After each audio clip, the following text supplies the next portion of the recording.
E gridate, gridate, gridate, sai a me che me ne importa. E parlate, parlate, io fingerò di ascoltarvi per l'ennesima volta. Chartalist. Interesting, isn't it? The Chartalist school exists in the 1920s. It's still active.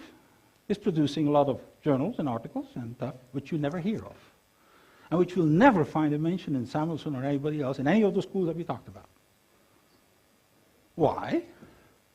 They actually show that it is possible to have a monetary system that produces full employment and price stability, but at the condition you cross the wire, that the government issues the money. Taboo, taboo. Nobody talks about it. Okay? The guys are currently living in the University of Missouri of Kansas City, which is equivalent to what the Soviet system used for, I would say, Siberia. You send people there you never want to hear of again, and you make sure that they never can get a feedback to Obama or anybody else. Right? So, it is now possible, the full employment and no inflation. Academically, that school has not been challenged. And from what I study on it, they're right. Okay? Now, let me go a step further here. I don't agree with them for another reason, which I'll explain to you in a few minutes, which is the systemic nature. It does, what they really do is change the driver. Instead of Jason, they put, Jack, right? The government instead of the private sector, the same system. To me, that's still not the solution. Now, how many of you know the difference between the Nobel Prize of Economics and the other Nobels? Anybody? Yes? What is it? It isn't a regular Nobel Prize. Oh, what's irregular about it? It's subsidized by the Central Bank of Sweden, Oh! which was dominated by monetarists. Oh! In this social democratic form. Gee! Yeah. That is a sufficient answer. Yeah, you're absolutely right. Okay. Now, Paul Krugman told me personally that it was totally crazy to talk about the money issue. He said, have you not, we were both from MIT, okay? We were graduated in the same school. We had the same professors, right? And what he told me, didn't they tell you? Never touch the money system. Never touch the money system. You could touch everything else. Never touch the money system. And the reason is there. You will not be invited in the right places, and you can kiss goodbye on the Nobel on anything else that is worthwhile getting. You're killing yourself academically if you touch the money system. And the way it's enforced is, among others, through this Nobel game. That's just one example. It's true for all the other things. Okay? And it's done very cleverly. Because the reward for economics, everybody talks with the Nobel Prize of Economics, it doesn't exist. It is the prize of the Riksbank prize for in honor of Alfred Nobel.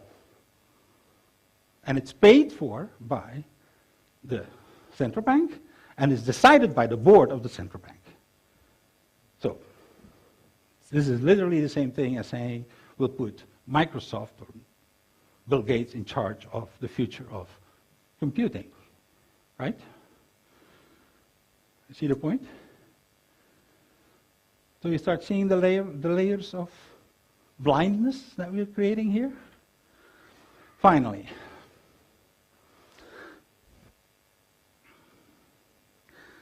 the best lobbies are those that don't know where there are lobbies. Whenever you talk about money, and I've talked in the European Union with some people in the European Union, what did they tell me? Go and ask the central banks. Of course, you cannot do anything in that domain without asking the central bank. They are the reference, right? Interestingly enough, I've been at the central bank. And let me confess something which I haven't talked publicly about yet. The reason I left the central bank was a conversation that I had with the Secretary General of the Bank of International Settlements, which is the club of the central banks, where I was a delegate of Belgium.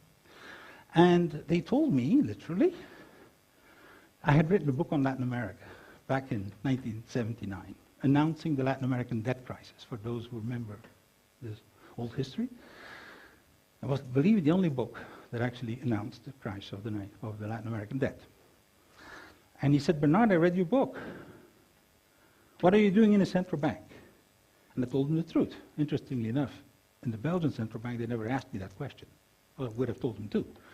I said, look, I believe that I just written a book on Latin America saying that this is going to be the first of a series of monetary crashes because this is a systemic issue, okay? And thought that the most logical place would be in a central bank. So when you offered me the job, I came.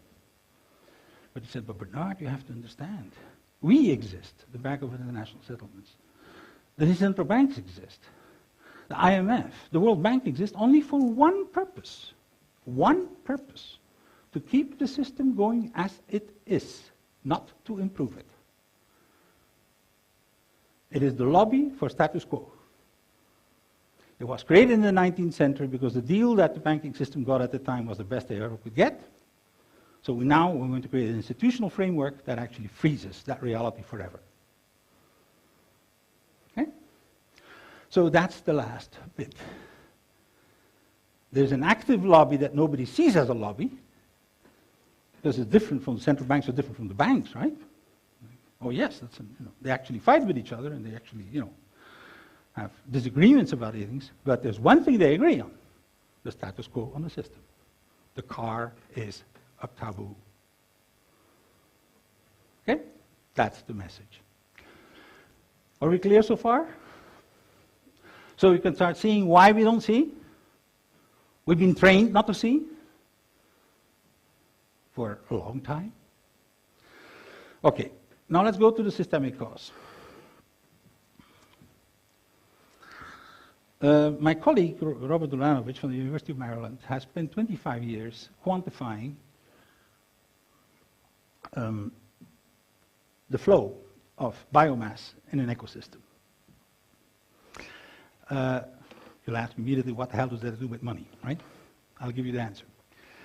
What basically an ecosystem is a network, right? You have the sun giving plants, animals eat the plants, animals eat animals, we eat it all, and we create an ecosystem that either is stable or not stable. And he found out that in such a network, which is a complex network, there is the systems that are stable, i.e. any ecosystem that's natural.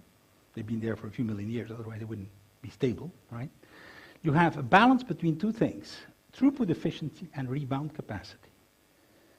Throughput efficiency is the quantity of stuff, biomass, that you go through in your system, and rebound capacity is the capacity to rebound, to survive, to adapt to changes in the environment or changes, diseases or whatever, okay?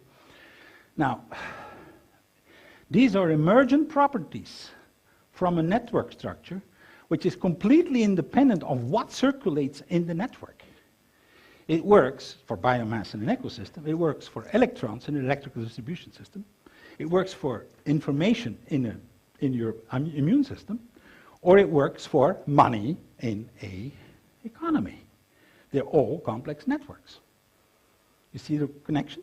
So the structure itself is actually predetermining what is stable or not stable. Now, here is the graph. It's actually the matter well behaved. Here is you have diversity and interconnectivity, and there you have sustainability. We can now quantify for the first time with a unique metric, a single number, whether a complex system is sustainable or not. Okay? And the trade-off is between two things. If you have, the optimum is there, if you go more towards less diversity, you actually can increase your efficiency, but you will reduce your sustainability. And if you push too far, you go beyond the optimum, you will actually have stagnation. Things kind of sit there and nothing happens. There is no dynamic, there is no movement, there is no life formation. So that is what we know. Now, in all natural ecosystems, there is a window of vitality which is pretty narrow around these two, around the optimum. Guess what? Our money system sits there. way out of the range. And the reason for it is the monopoly of one type of money.